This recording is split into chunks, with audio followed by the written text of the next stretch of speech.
କାକରା ପିଠା ତ ଘରେ ଭିନ୍ନ ଲୋକ ଭିନ୍ନ ଉପାୟରେ ବନାନ୍ତି, କିନ୍ତୁ ଚାଲନ୍ତୁ ଆଜି ଆମେ ସୁଜିର କାକରା ପିଠା ବନେଇବା, ଯାହାକୁ ବନେଇବା ବି ଏତେ ସହଜ, ଆକୁ ଘରେ କେହି ବି ଆରାମସେ ବନେଇ ପାରିବେ। ତ ୱେଲକମ୍ ଟୁ ସ୍ମୃତି ରୋଷେଇଶାଳା।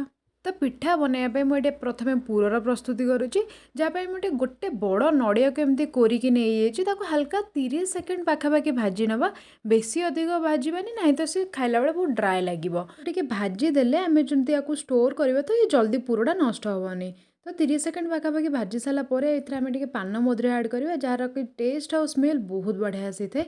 ତାପରେ ତାକୁ ଟିକେ ଭାଜି ଦେଇକି ମୁଁ ଏଥିରେ ସ୍ୱାଦ ଅନୁସାରେ ଗୁଡ଼ ଆଡ଼୍ କରିଛି। ଆପଣ ଚାହିଁଲେ ଚିନି ବି ଆଡ଼୍ କରିପାରନ୍ତି। ତାପରେ ଏଥିରେ ଆଡ଼୍ କରିଛି ମୁଁ 3ରୁ 4ଟା ଗୁଜୁରାତି। ପୁରା ହାଲକା ହେଇସାରିଲା ବେଳକୁ ହିଁ ଗୁଜୁରାତି ଆଡ଼୍ କରିବା, ଯାହାର ବାସ୍ନାଟା ବହୁତ ବଢ଼ିଆ ଆସିଥାଏ। ଗୋଟେ ଦେଖନ୍ତୁ ଆମ ଗୁଡ଼ ଆଉ ନଡ଼ିଆ ବଢ଼ିଆ ସେ କମ୍ବାଇନ୍ ହେଇଗଲାଣି। ଏଇ ପୁରା ଆପଣ ଯେକୌଣସି ବି ପିଠା ବନାନ୍ତୁ ତା ଭିତରେ ବି ୟୁଜ୍ କରିପାରିବେ, ଟେଷ୍ଟ ବହୁତ ବଢ଼ିଆ ଆସିଥାଏ। ତ ଏଠି ଦେଖନ୍ତୁ ଆମ ପୁର କେତେ ଝୁରଝୁରେ ହେଇକିନା ବନେଇଛି, ଯାହା ଟେଷ୍ଟ ବି ବହୁତ ବଢ଼ିଆ ଥିଲା। ତ ଚାଲନ୍ତୁ ଏବେ ଆମ ଜନ୍ତଣି ପ୍ରସ୍ତୁତ କରିବା। ତ ମୁଁ ଯେଉଁ କଢ଼େଇରେ ପୁର ବନଉଥିଲି ସେମ୍ କଢ଼େଇରେ ମୁଁ ଏଠି ଜନ୍ତଣି ପ୍ରସ୍ତୁତ କରୁଛି। ଆପଣ ଚାହିଁଲେ ତାକୁ ଚେଞ୍ଜ କରିପାରନ୍ତି। ତ ଏଠି ମୁଁ 1 କପ୍ ନେଇଛି ସୁଜି, ଆଉ 1 କପ୍ ସୁଜି ପାଇଁ ମୁଁ ଏଠି 1.5 କପ୍ ଦେଇଛି ପାଣି। ପାଣିର ଭାଗ ମାପ ଯଦି ଠିକ୍ ରହିବ ତାହେଲେ ଆମ ଜନ୍ତଣିଟା ଭଲସେ ପ୍ରସ୍ତୁତ ହେବ। ଏଠି 4ରୁ 5 ଚାମଚ ଚିନି ଆଡ଼୍ କରିଛି, ଯାହାଫଳରେ ଆମ ଜନ୍ତଣିର ବି ଟେଷ୍ଟଟା ବଢ଼ିଆ ଆସିବ। ତାପରେ ମୁଁ ଏଠି ଆଡ଼୍ କରିଛି କିଛିଟା ପାନ ମଧୁରୀ, ଆଉ ଏଠି ହାଲକା ଟିକେ ଲୁଣ ଆଡ଼୍ କରିଛି।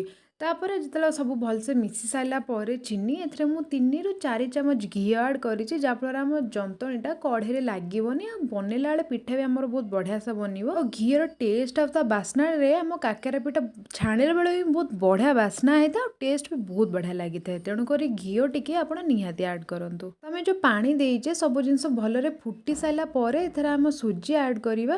ସୁଜିକୁ ଧୀରେ ଧୀରେ କରି ଆଡ଼୍ କରନ୍ତୁ, ନାହିଁ ତ ସେ ବହୁତ ଜଲ୍ଦି ବିଣ୍ଡା ହେଇଯିବ।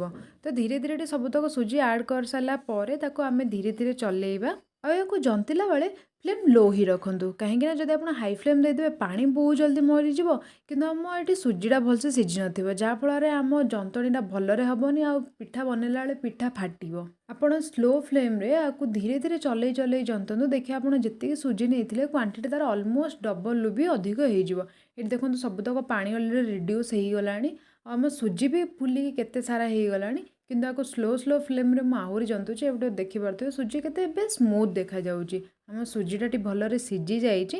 ତ ଏଇ ଷ୍ଟେଜ୍ରେ ହିଁ ମୁଁ ୟାର ଫ୍ଲେମ୍କୁ ଅଫ୍ କରିଦେବି। ଏହାକୁ ଘୋଡ଼େଇକି ମୁଁ 10ରୁ 15 ମିନିଟ୍ ଛାଡ଼ିଦେବି, ଯାହାଫଳରେ ଯଦି କିଛି ସୁଜି ସିଝି ବି ନଥିବ ସେ ଗରମରେ ଅଟୋମେଟିକ୍ ସିଝିଯିବ। ତ 10ରୁ 15 ମିନିଟ୍ ପରେ ଏଠି ଦେଖନ୍ତୁ ମୁଁ ଆକୁ ଟିକେ ହାଲକା ଥଣ୍ଡା କରି ବି ଦେଇଛି, ଯେମିତି ଆପଣ ହାତରେ ତାକୁ ଧରିପାରିବେ। ବେଶୀ ଥଣ୍ଡା କରିବେ ନହେଲେ ଇଏ ହାର୍ଡ଼ ହେଇଯିବ। ହାଲକା ହାଲକା ହାତରେ ଟଲରେଟ୍ କରିପାରୁଥିଲା ଭଳିଆ ୟାକୁ ଆଣିକି ଆମେ ଗୋଟେ ପ୍ଲେନ୍ ସର୍ଫେସ୍ରେ ଆକୁ ଟିକେ ଚକଟି ନେବା। ଚକଟି ଦେଲେ କାହିଁକିନା ଯାହା ବି ଯଦି ଆମର ଇନକେସ୍ ବିଣ୍ଡା ରହିଯାଇଥିବ ସେ ତା ଭିତରେ ମେଲ୍ଟ ହେଇଯିବ। ଆମର ସୁଜିଟା ଏଠି ପୁରା ସ୍ମୁଥ୍ ହେଇଯିବ, କୌଣସି ବିଣ୍ଡା ରହିବନି। ଏଠି ଭଲରେ ଚକଟି ସାରିଲା ପରେ ଯେତିକି ବଡ଼ ସାଇଜ୍ର ଆମକୁ କାକରା ଦରକାର ସେଇ ସାଇଜ୍ର ମୁଁ ଏଠି ଜନ୍ତଣି ନେଉଛି।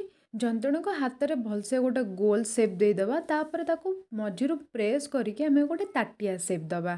ତାକୁ ଯେତେବେଳେ ଆପଣ ପ୍ରେସ୍ କରିବେ ମଝିରୁ ପ୍ରେସ୍ କରି ସାଇଡ଼୍ରୁ ଉପରକୁ ଟିକେ ଟେକି ଟେକି ଚଲେଇବେ, ଯାହାଫଳରେ ଇଏ ଗୋଟେ ତାଟିଆର ସେପ୍ ହିଁ ହେଇଯିବ। ତାପରେ ଏଥିରେ ଆମେ ପୁର ଦେଇକି ପୁରକୁ ହାଲକା ଟିକେ ହାତରେ ପ୍ରେସ୍ କରିନେବା। ଆଉ ପୁର ଓଭରଲୋଡ଼ କରିବେନି, ନାହିଁ ତ ସିଏ ବି ପୁଣି କାକରା ଛଣା ହେଲା ବେଳେ କି ବନେଇଲା ବେଳେ ସେ ଫାଟିଯିବ। ତ ପୁରକୁ ଦେଇକି ଏମିତି ଧୀରେ ଧୀରେ ତା ମୁହଁକୁ ବନ୍ଦ କରିନେବା।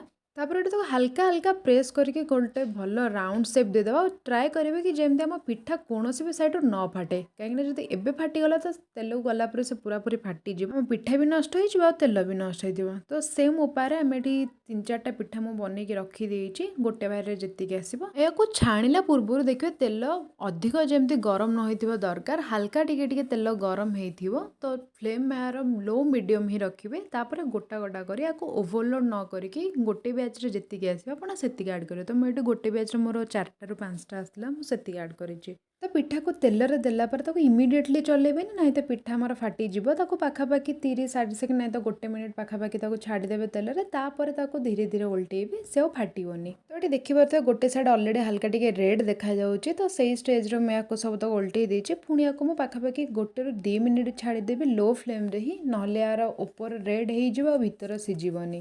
ତ ଦୁଇପଟ ସାଇଡ଼୍ ହାଲକା ଟିକେ ବ୍ରାଉନ୍ କଲର୍ ହେଇଗଲା ପରେ ମୁଁ ଆକୁ କାଢ଼ି ନେବି। ଆଉ ଇଏ ଗରମରୁ ବାହାର କରିସାରିଲା ପରେ ନା ହାଲକା ଆଉ ଟିକେ ବି କଲର୍ ଧରେ, ତ ତେଣୁକରି ହାଲକା ବ୍ରାଉନ୍ ଥିଲାବେଳେ ହିଁ ଆକୁ ବାହାର କରିନେବା। ଏଠି ଦେଖନ୍ତୁ କାକେରା ବନିକି ଆମର ରେଡ଼ି ହେଇଯାଇଛି। ବାହାରୁ ବଢ଼ିଆ ସୁନ୍ଦର କଲର୍ ଦେଖାଯାଉଛି, ଭିତରୁ ବି ବଢ଼ିଆ ସିଝିଛି, ଆଉ ଟେଷ୍ଟ ବି ବହୁତ ବଢ଼ିଆ ଥିଲା ଆଉ ସଫ୍ଟ ବି ଥିଲା। ଏହାକୁ ବନେଇବା ବି କେତେ ସହଜ ବି ଆପଣ ଦେଖିନେଲେ। ତ ଘରେ ଗୋଟେ ଥର ଆକୁ ସିଓର ଟ୍ରାଏ କରନ୍ତୁ। କିପରି ଲାଗିଲା ମୋତେ କମେଣ୍ଟରେ ଜଣାନ୍ତୁ। ଯଦି ଭଲ ଲାଗିଲା ତ ଭିଡ଼ିଓକୁ ଲାଇକ୍ ଆଉ ଚ୍ୟାନେଲକୁ ସବସ୍କ୍ରାଇବ୍ କରନ୍ତୁ। ଜୟ ଜଗନ୍ନାଥ।